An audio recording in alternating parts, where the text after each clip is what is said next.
Right. But But the question that I keep coming across is why should the US pull out?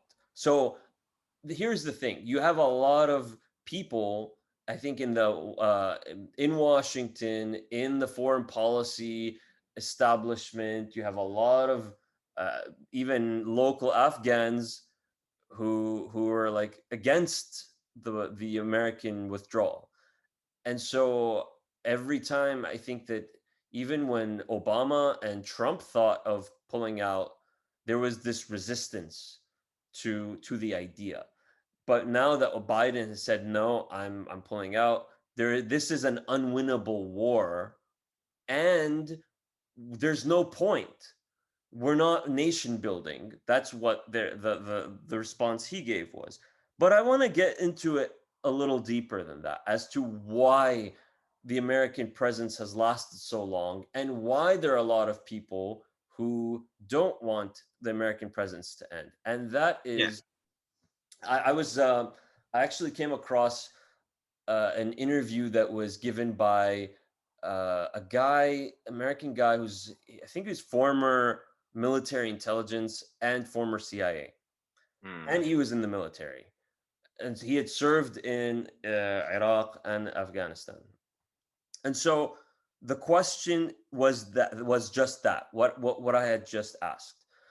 And so his response was, look, you have a lot of interests, financial interests that are tied to the American presence and to this war. And I'm not talking about the big, weapons manufacturers, which of course they're benefiting. We know that, whether they're yeah, making fighter jets or Humvees or what have you.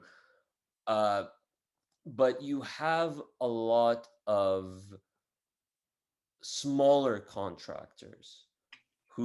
who, wherever the US military goes, whether it was in Afghanistan, whether it was in They Iraq, build little buildings and they bullshit. build the buildings, they provide the meals, they are the suppliers, they do the logistics, all the shit that the American government or the American military either is not capable of doing themselves, don't have the time, or are just uninterested in doing themselves.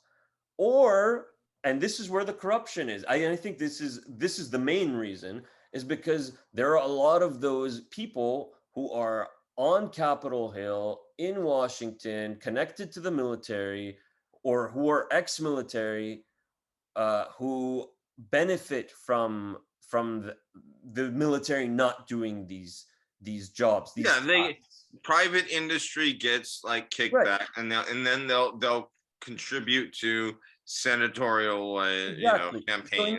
imagine this. In Iraq, they at some point I came across a statistic that said that there was a contractor that was supplying the military or the soldiers with paper cups, and that every paper cup was costing $100, taxpayers' money. And the same thing with like nails and like Yeah, basic no, I mean, no, it was shit. such a cash grab. So Both so of so those wars yeah, were total cash grabs for all these companies. They overpriced and millions of dollars. They were like pallets of money, I like literally know. a pallet, a Mhm. wood pallet, and that's usually about like 48 inches, like stacked with money. Disappeared. Yeah.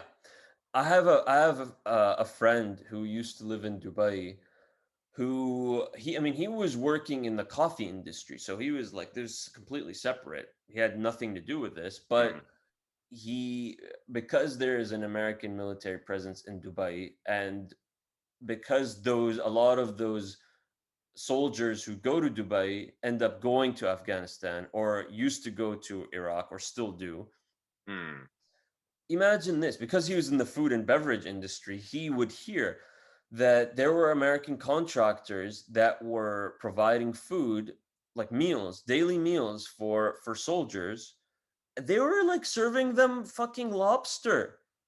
You're serving a kid from Kansas who's there to who's a soldier, feeding them lobster and steaks and shit in a fancy like buffet, like hotel buffet setting, on Mhm. a daily basis, right? And Mhm.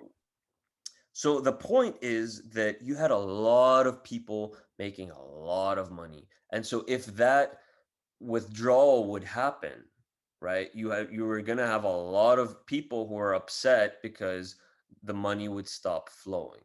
And that meant also local Afghans who were benefiting from the kickbacks and all that. And Yeah. so then that worked its way into the lobbyists on Capitol Hill who were working day and night to convince the right politicians and the right Congress people to keep the war going. And that's not even touching on the opium and heroin industry, because the poppy flowers that you use to make opium and heroin are grown in Afghanistan, and that's where, Yeah. like, that Russia gets a lot of their, and Russia has a big, heroin problem. And where do they get it from? Where are the raw materials? So Right. they have interest in keeping that up, and Russia's always got it, poking around in there. Yeah. Um, And so my and my the point is that like if we want to understand why things have lasted as long as they have, I mean, look at the media coverage. it, I mean, I mean, the reason why it's lasted this long is because people are making money off of it. people are making money, and I mean, it's no surprise. Why is it that people forgot about Afghanistan, right? Unless you had like a brother or a cousin who's in the military who's going to Afghanistan, who Yeah. probably who you may not even remember went, but unless they got shot or killed or maimed or something, then you Mhm. it would stick in your mind. But the idea is also the media wouldn't cover it. Like why the media would never talk about Very, Afghanistan. yeah. After, like, after Iraq, like, Afghanistan became second tier. Um, the point is, like, yes, military families, this has impacted them, and they remember, people that have lost limbs, people that have lost their lives, their families remember. The culture doesn't remember because they decided to move on. And that's what's sick about it, is like, to go into a country and invade.